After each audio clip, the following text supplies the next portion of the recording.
the experience of either flipping through a magazine or watching a documentary and you see an image of somewhere spectacular in the world.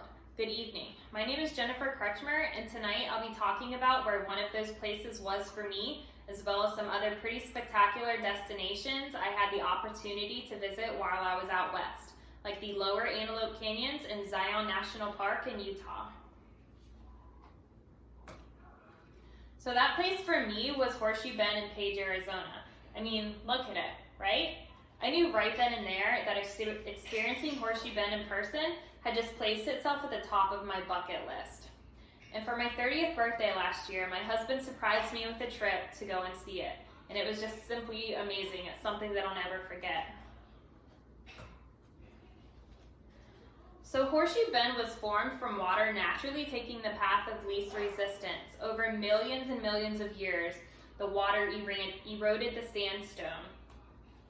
Now, these sheer cliff walls are made of Navajo sandstone, so they're particularly dense. So when the water was pushing through, these walls acted as a natural barrier, forcing the water to make this sharp turn, and that's how Horseshoe Bend got its horseshoe shape.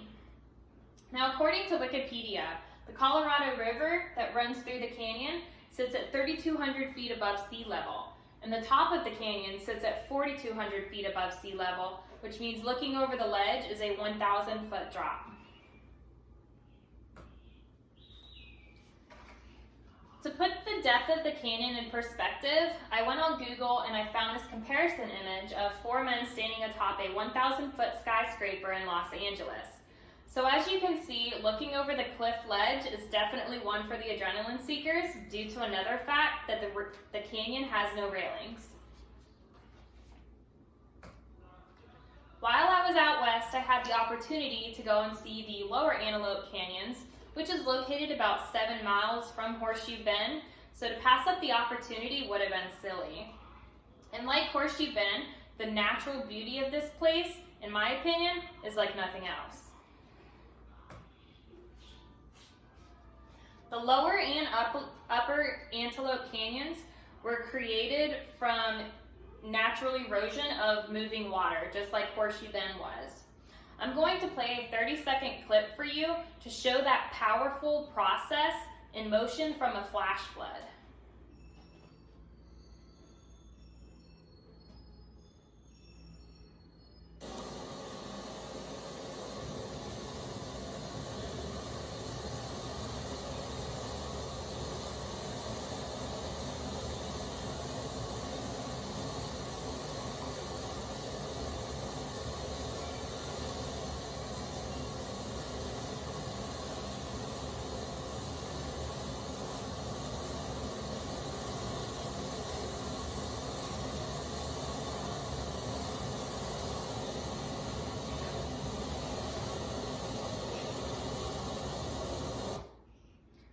So as you can see, Mother Nature is pretty powerful.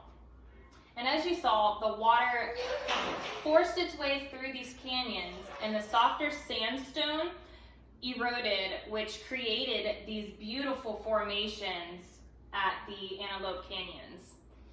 Now for these next few slides, I'll need you to use your imagination to see the art made by nature's process.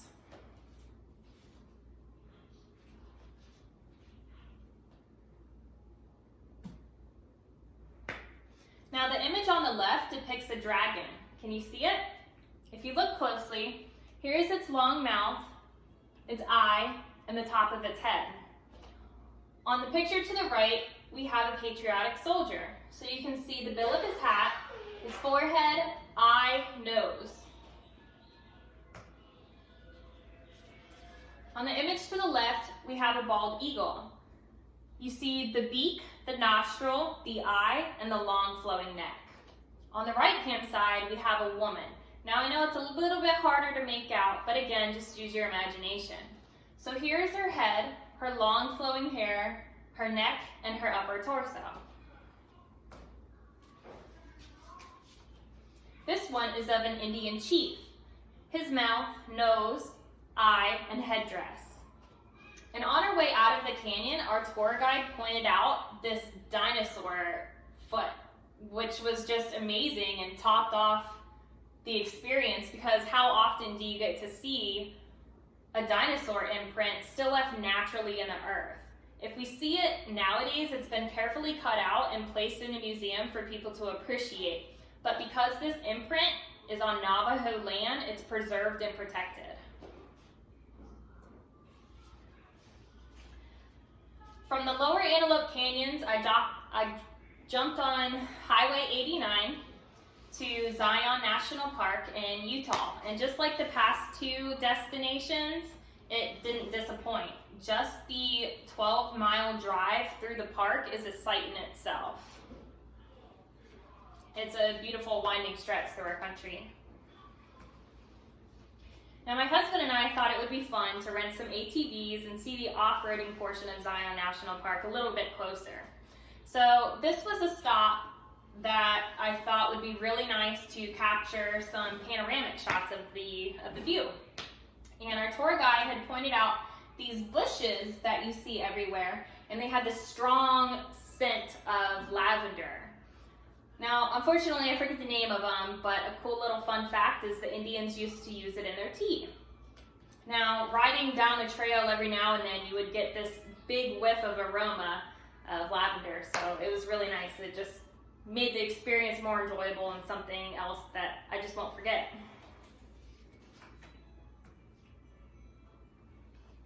Now the tour guide had us stop at this location because of the abundance of petrified wood in the area. And because there was such an abundance of it and ranging in different sizes, we were able to take home a little piece for our luggage and bring home as a souvenir.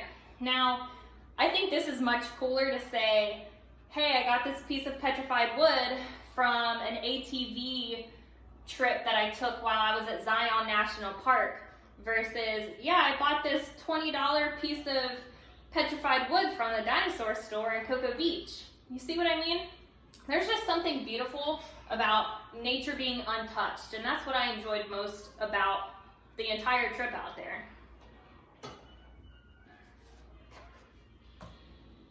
And this last slide concludes my presentation. I hope that everybody's enjoyed my speech on Horseshoe Bend, the Lower Antelope Canyon, and Zion National Park in Utah. And I hope it's inspired you to get out and mark off one of the destinations on your bucket list.